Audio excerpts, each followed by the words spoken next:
আসসালামু আলাইকুম রহমতুল্লাহ। আলহামদুলিল্লাহ রবিল আলমিন। আজকের আলোচনার বিষয় হচ্ছে যেই সমস্ত আয়াত এবং হাদিসের মধ্যে মায়ের খেদমতের প্রতি, হকের প্রতি বেশি গুরুত্ব আরোপ করা হয়েছে। কোরআন হাদিসের ভিতরে পিতামাতার হককে সমানভাবে বর্ণনা করা হয়েছে। উভয়ের হকের ব্যাপারে সমান গুরুত্ব আরোপ করা হয়েছে।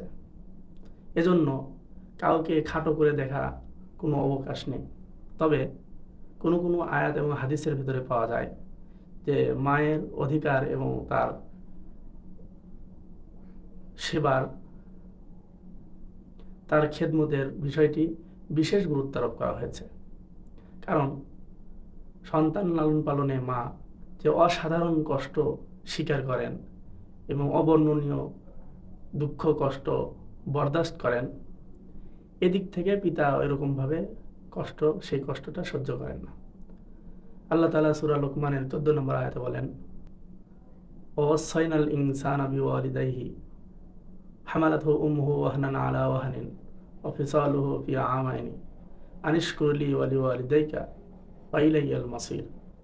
আল্লাহ তাআলা বলেন যে আমি মানুষদেরকে তার পিতামাতার সাথে সৎ ব্যবহারের জোর নির্দেশ দিয়েছি। এবং এরপরে আল্লাহ তাআলা বলেন, হামালাতহু উম্মুহু ওয়াহনান আলা ওয়াহনিন, তার মা তাকে কষ্টের পরে কষ্ট করে গর্ভে ধারণ করেছে। তো এখানে গর্ভে ধারণের যে কষ্টের ব্যাপারটা আল্লাহ তাআলা এখানে উল্লেখ করেছেন। আসলে একটা একটা জীবকে, একটা এরকম প্রাণীকে পেটের ভেতরে নিয়ে হামুল অবস্থায় থাকা অনেক কষ্টকর, কষ্টের পর কষ্ট করেছেন।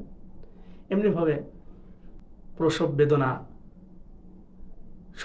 সহ্য করে যখন সন্তান ভূমিষ্ঠ হয়, এরপরে আবার সন্তানকে লালন পালনের ব্যাপার, তাকে সময় মতো দুধ পান করানো, এরকমভাবে বিভিন্ন খাবার তাকে দেওয়া, তার যাবতীয় প্রয়োজনীয় জিনিসপত্র তার সামনে নিয়ে এসে দেওয়া, তার আঞ্জাম দেওয়া, এরকমভাবে দুঃখ কষ্ট করে মাকে লালন পালন করতে হয়।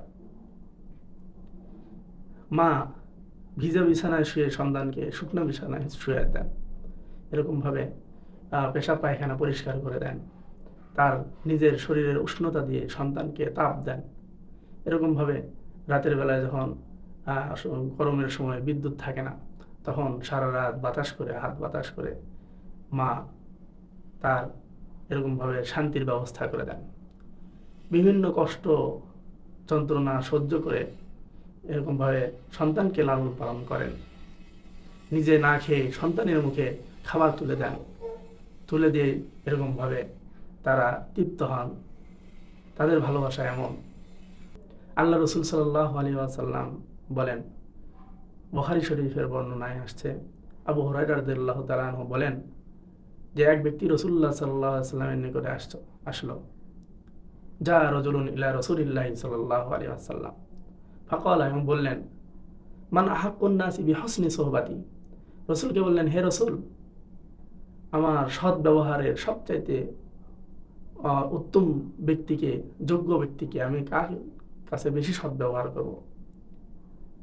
রাসূলুল্লাহ সাল্লাল্লাহু আলাইহি ওয়াসাল্লাম বললেন যে তোমার মায়ের সাথে সৎ ব্যবহার করবে, বেশি যোগ্য তিনি। এরপর রাসূলকে আবার জিজ্ঞেস করলো ওই ব্যক্তি, এরপরে কে? সুম্মা মান? রাসূল বললেন, উম্মুকা, তোমার মা। আবার ওই ব্যক্তি বললেন, সুম্মা মান? রাসূল বললেন, উম্মুকা। এভাবে 3 বার বলছেন রাসূল মায়ের কথা। পরবর্তীতে রাসূল পিতার কথা বলছেন। সম্মানিত সুধী, তো মা বিশেষ এই দিক থেকে বিশেষ কষ্টের বরদাস্ত করে থাকেন, কষ্ট সহ্য করে থাকেন। এজন্য তাদেরকে এরকমভাবে বিশেষভাবে বর্ণনা করা হয়েছে। এছাড়াও পিতার দিক থেকে পিতা অন্ধবস্ত্র এরকম বাসস্থানের ব্যবস্থা করে দেন সন্তানের। সম্মানিত সুধী, সেই পিতা আর মাতার সাথে সদ্ব্যবহার করতে হবে।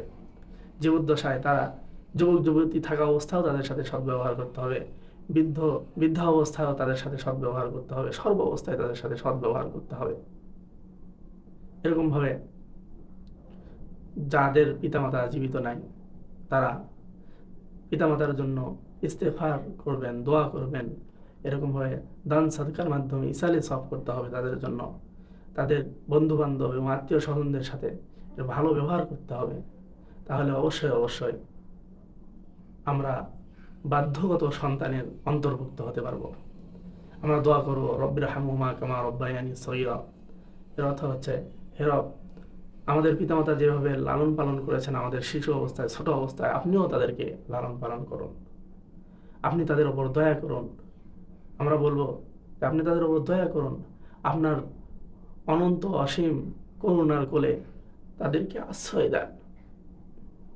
আমরা বলবো যে আপনার অনন্ত অসীম করুণার কোলে আমাদের পিতামাতাকে আশ্রয় দেন, যেভাবে আমাদেরকে তারা আশ্রয় দিয়েছিল ছোট অবস্থায়। আল্লাহ তাআলা আমাদেরকে এই কথাগুলো বোঝার এবং মানার তৌফিক দান করেন। আমার চ্যানেলটি যারা এখনো সাবস্ক্রাইব করেননি অবশ্যই সাবস্ক্রাইব করবেন এবং লাইক করবেন, শেয়ার করবেন, কমেন্ট করবেন ইনশাআল্লাহ।